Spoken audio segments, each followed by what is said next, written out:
everyone, welcome to Garden Fork Radio. You're here with Rick and Eric. Good morning. Good morning, Eric. How are you, my friend? I'm kind of sweaty, actually. Oh, Summer's a little here. warm up there. Yeah. Been out running the dogs.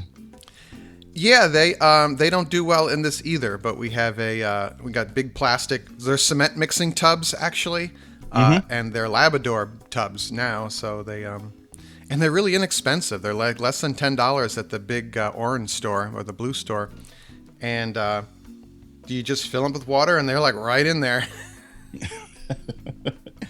So you didn't go to the park today? No, it was.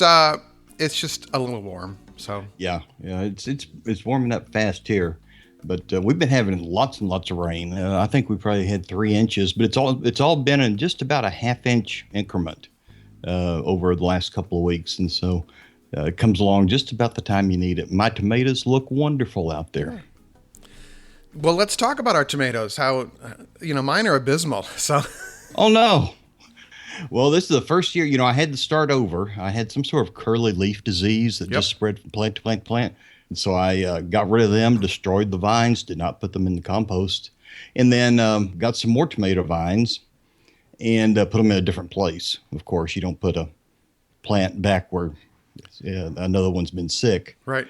And right now, the Roma tomatoes, the paste tomatoes, are just filling up that bush, and they have been green, and getting bigger and bigger and bigger. And this water, steady watering from the rain, has allowed them to get much bigger than most Romas ever get, and not crack, because we haven't had a dry period. And that's when they crack. When they have when they're growing and they have a dry period, they'll harden at the skin, and then you'll get more rain, and they'll expand them again. They'll crack. All right. And so they've had this nice, soft, supple skin, and have been just getting bigger and bigger and bigger. And they're finally turning red. And so those are my first ones to come off. This year I tried the hanging the red Christmas balls from the Christmas tree, the red ornaments. Right. On my cages and on my tomatoes, and it really seemed to work. The blue jays that just pecked them to death last year, this year they came, they pecked at the balls. They found out there was nothing there worth having, and when the fruit did come along, they've kind of trained themselves to stay away. So Wow. It worked for me, at least.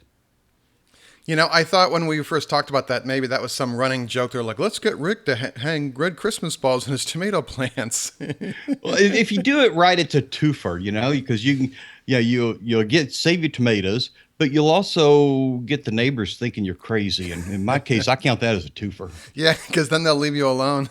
Exactly. Not going to ask any favors. Yeah, nobody wants to borrow anything.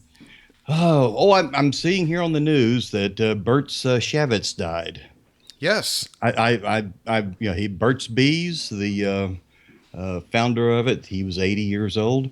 And the reason I like to mention it, because he's the only guy I've known who who made beekeeping really pay off. Yeah. He started back in the 80s, kind of a hippie-like dude. He really was pretty much what he seemed like in the ads. And he and his girlfriend that he picked up while she was hitchhiking, she started making candles from his beeswax and selling them. And even though he sold out his part of the business for umpty $1 million to Clorox, of all people, I didn't know that until I read the article. He went back up to Maine, and he lived in a 400 square foot converted turkey coop. Hey, it's a tiny house. It works. He's a beekeeper. Yeah. But anyway, he inspired a lot of people, and made some really good products, and made beekeeping kind of hit the big time. Made you feel like you might be able to swing for the fences. Well, speaking of beekeeping, we just had a new video out about harvesting honey with a method that you showed me. Oh yeah, I saw that. Thanks for mentioning me. Well, you're kind of one of the big motivators at Garden Fork, so every once in a while. Every once in a while. That thing that kind of a roller and has spikes on it, and really, it works when I have bees and they're making honey. It works really well for me. It does. And for people that haven't watched the video yet, usually when you're going to harvest honey off a frame of honeycomb, you have to remove the beeswax caps of every cell in the comb. And what most people do is they take a knife. It might be a heated knife or like a bread knife, and you have to cut the caps off. And that knife can go the wrong way very quickly and put big gouges in your honeycomb.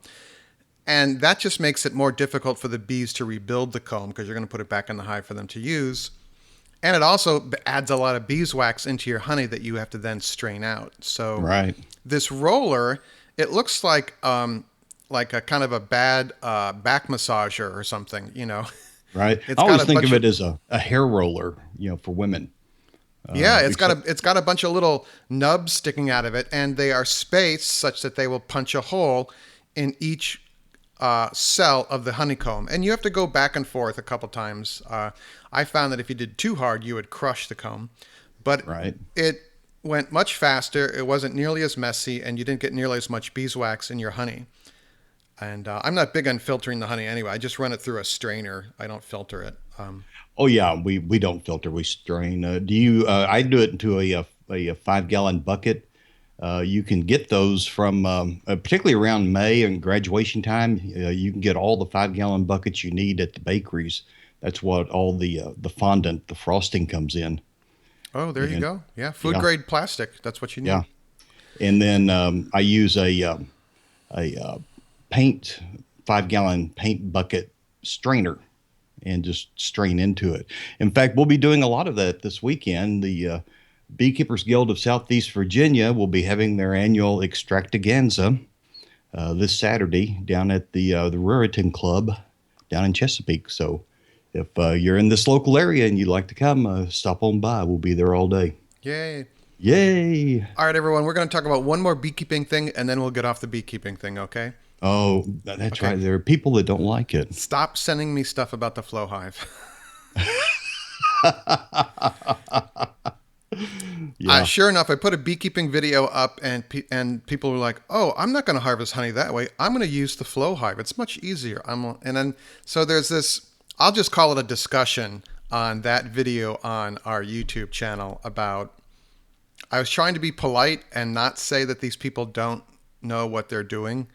But I still consider myself a beginning beekeeper, but at least I know enough that the Flow Hive, which is a very successful Kickstarter project that it looks like honey on tap coming out of the back of your hive, is a perfect world scenario.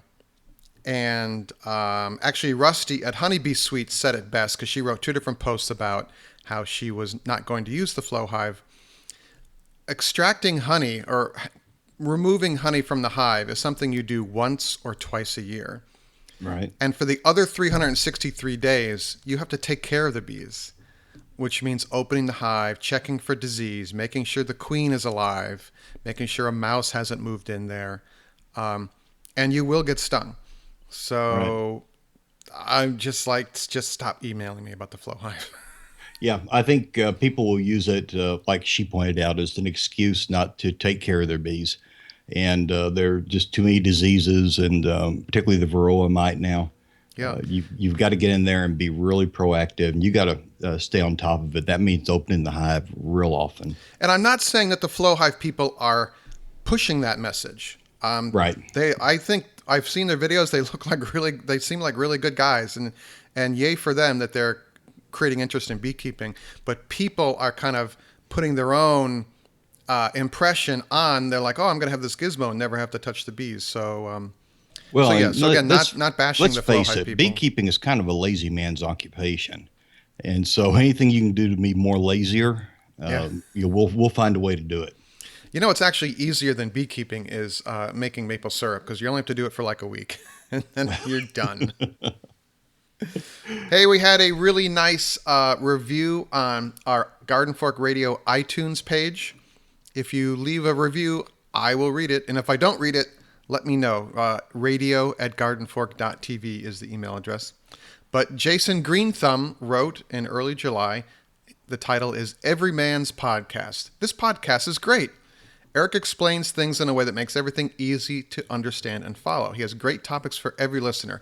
No matter what the topic, you will learn something. Well, there you go.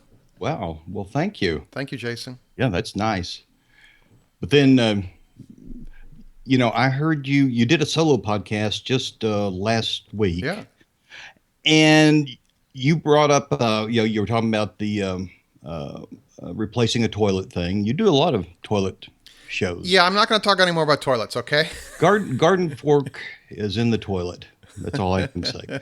But what really got me is I have had the same problem with that standard snake, and I did not know that there was a special toilet snake. Yeah, And it's so you basically actually helped yeah. me out because I have, tried running it up there and can't get past the turn. And I'm like, man, what is wrong here? And I was just using the wrong implement, and no one ever pointed that out to me. And so I'm going to go out and buy one. Yeah, I mean the inexpensive ones are like $11. All So, right. and it's worth having because the drama of my friend's child clogging the toilet and then my friend being upset with him as we tried to unclog the toilet, I felt really bad for the kid. And I was just like, stop yelling at your kid, And I talked to the kid. I'm like, no big deal. This happens, It happens. It's an old house. It happens all the time. So, but I was just like, if I had this tool, I'd be like, all right, boom, boom, boom, we're done, So Yeah. Is it Brooklyn or was it in? that was upstate. Yeah, in the older house. Upstate. Oh, in the old house. Yeah. Oh, by the way, there is another iTunes review I forgot. Eric Zett wrote this one. Been watching your YouTube stuff, and guess what? I'm canceling my cable. Well, sort of. Interested in your bread stuff and might get into that bee thing too. Got some pizzas to share as well. That's Wow. Eric from Oregon. Oregon. Yeah. I'm afraid I do Oregon, and I know that's wrong. Well, you can get away from it because you're from Texas. Yeah, I try to tone it down, Oregon. Yeah, there we go. But well, good. We have we cut the cable years ago, and we just subsist on Apple TV, where we literally buy what we want to watch, movies and that kind of thing, and Netflix. Yeah. And it's amazing the things you can actually do in the evening if that box isn't there to call you.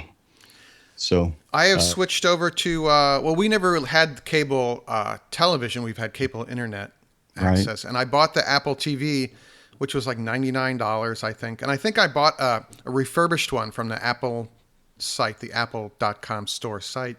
Right. And what I found is that CBS News has a live news program.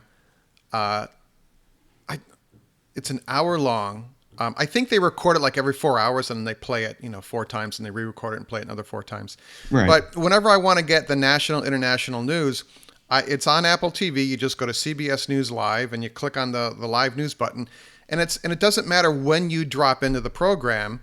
If you watch it for an hour, you've got an hour's worth of news from them, and it's quite good. It's like CBS national network news level stuff. It's not some Right. something like Garden Fork. Eric and Rick got their own channel.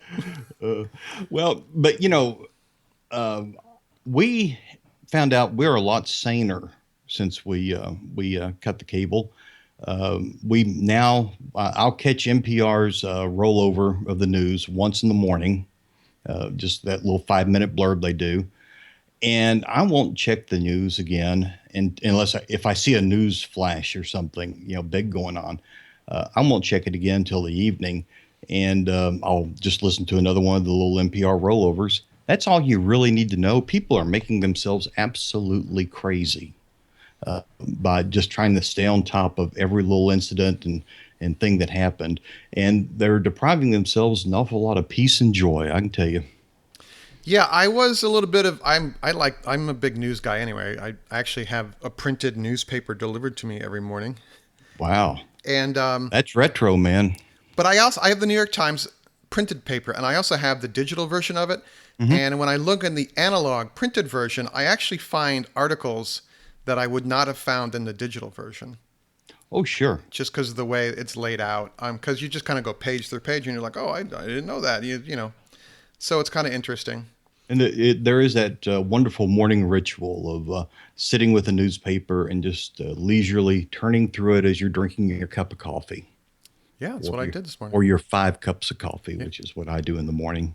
You can also watch Garden Fork on the Apple TV box. Yes, you can. It's available through iTunes and available through YouTube has a channel on the Apple TV box. And you just find it there. And actually, it plays pretty well. I watched it. I'm like, oh, that's not too bad. Yeah. And, there are actually a lot of really good shows. Some of them short, some of them you have to hunt for them. But there's a lot of good content now that's actually showing up just on YouTube. Yeah, there needs to be some curation. Maybe that could be like a third party, someone that likes to curate like DIY programming. I thought that would be kind of Right. interesting. I've actually been looking for other DIY people on YouTube, and it's interesting the gamut of bad and good that's out there. There's Well, no filter. everyone is just doing the best they can. Yeah, what the heck? See, I'm going to be Midwestern on you. Well, speaking of doing the best we can, we'll segue into Garden Fork is launching a Garden Fork member support campaign through Patreon. And I learned of Patreon probably a couple of years ago. It's kind of like Kickstarter or Indiegogo, but it's actually more like a donation model like NPR or PBS does, in which you support a person or creator, content creator, basically on Patreon on a monthly basis. So, like Oh, a couple of wow. years ago, I did a fundraiser to buy a new computer, which I'm using right now, by the way, and thank you for that. This will be people that would like to make support Garden Fork on a monthly basis, and I'll talk more about it next week. I'm actually creating the video right now and that kind of thing. But just give you a heads up that you'll get an email. If you're on our email list, you'll get an email explaining it. But it's pretty cool where it allows people like me to stop having to hunt for eyeballs and Right. just focus on creating content for people that really want it. And for the people that do opt in on a subscriber basis, there'll be some, I wouldn't call it premium content, but there'll be a dedicated feed for people that are subscribed, I guess they called, or donors, of kind of just some extra cool stuff, kind of inside Eric's brain. And you also get a Garden Fork magnetic sticker. So, Wow. Now you get inside Eric's brain, you'll be lost forever. yeah. But I'll talk about this a little bit more next week, but it is such a drain to have to constantly tweak your SEO and your tags and your metadata to try and get more eyeballs on YouTube to increase your ad revenue. And your ad revenues are, because of the way the ad business works, our views keep going up, but the money we make per view keeps going down. So I'm actually getting more I, views and making less and less money. oh, wow. And I had to buy a new hard drive. Yeah, So, and they really screw the content providers, the people that turn this stuff out. right. So And that's what's cool about Patreon is that actually Nick Conte from Pomplamoose, who's a band, started it with a friend of his who's a startup software engineer. And it's kind of like the meta cheese of the golden era of art where you had a art patron. So you're essentially right. people are becoming patrons of Garden Fork. So Yeah, we'll be well, launching that next week. that sounds like a really good deal. You know, it's I've watched you and live through your struggles just to kind of keep things going. So it'd be nice to see this on a little more regular basis. But it's I listen to a lot of podcasts, and Dan Carlin at the end of his podcast, he always says, a buck a show. That's all we ask. And when you think about all the content he provides and the resources and whatnot, a buck a show is well worth the cost of. You're getting a lot for your money there, and we'd hope that something like that would work for a Garden Fork. I hope you do well with it, my friend. Well, we'll see. I think it's the most feasible option for content creators like myself. I think it allows you to have. There are success stories actually. There on the. I've read a bunch of articles about Patreon where people. There's a woman who has a vegan video show, and she is able now to make not a great living, but you know, she can devote a heck of a lot more time, and she talks about a lot of vegan topics.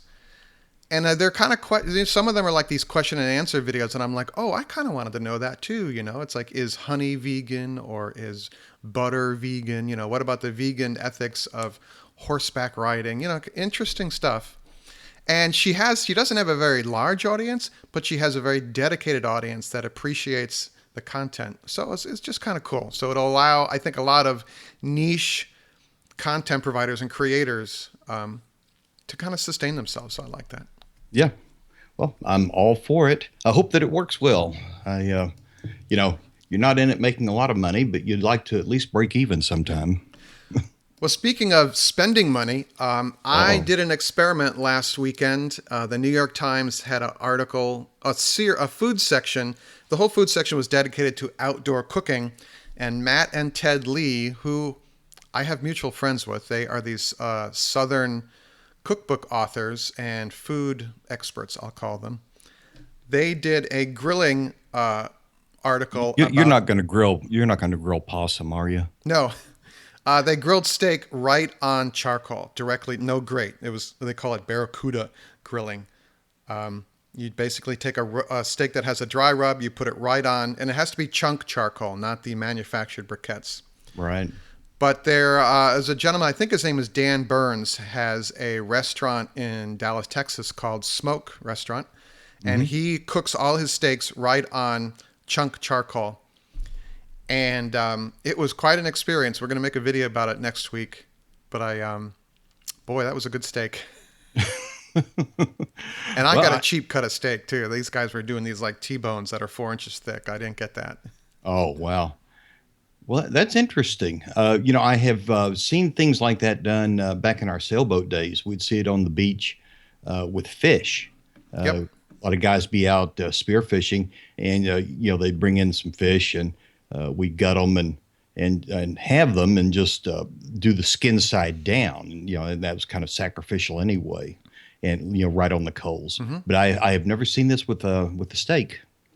Yeah, I thought that was interesting. And another article that was in there was about kind of a wilderness guy who would basically find game in the woods or shoot a duck, and then just using what wood is around him, build a fire and just cook the duck right there. Boom. And it was kind of neat where he was just showing how you're just using sticks to build a simple truss to have the duck over the fire. Interesting.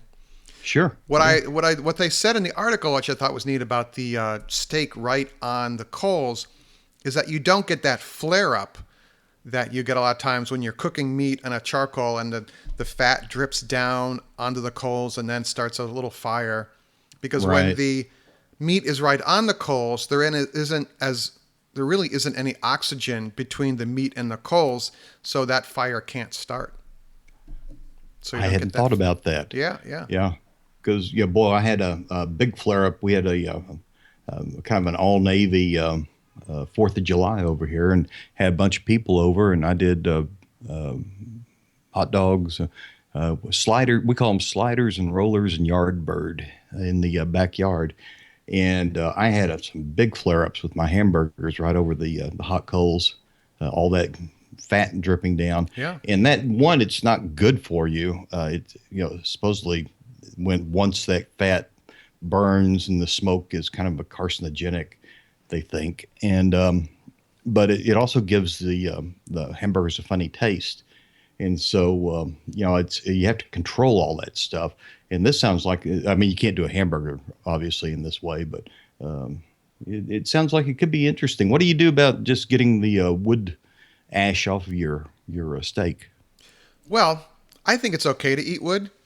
So, and actually, surprisingly little ash sticks to the meat, and you can just kind of, once you've got your bed of chunk charcoal laid down, and you can just kind of blow on it, and you can blow the loose ash off, and then lay the steak down. I didn't do that. I just laid it right down, and it was not a big concern. Huh. But we'll be I'll be making a darned. video about that this weekend, and we'll post that next week. So Okay. this week we made iced coffee, and that will be one of this week's videos. Isn't that just you brew coffee and put ice cubes in it? No, there's Really? another way. There's another way. You'll have to stay tuned, everyone. I'm going to stay tuned. Yeah. I want to see how this is done. Trying to do it the right way. Yeah. All right, well, there you go. I think we've filled up people's drive time there. Yeah, I've got about 31 minutes on the clock here, and I've got a lot of work to do today. It's been raining so much and so regular that my grass is just about knee high. I need to get out there and bale it today. And then She Who Must Be Obeyed has some sort of shindig tonight that we'll be having to attend. So I've got a full day. I'm going to take a nap sometime. All right, everyone. If you want to talk to us, it's radio@gardenfork.tv. And when you go over to iTunes, you have to do it on your computer and go to the iTunes store, search for Garden Fork Radio, and write us a review. That would be great. We have 143 we have 143 ratings. 134 of them are 5-star, and we'd like you to help out with another one. All right? Yeah. Okay. Enjoy your day, sir. Enjoy your nap and then your social hour. I will. We'll see you later. All right. See you later, everyone. Okay. Bye-bye. Garden Fork's theme music is used under license from Unique Tracks.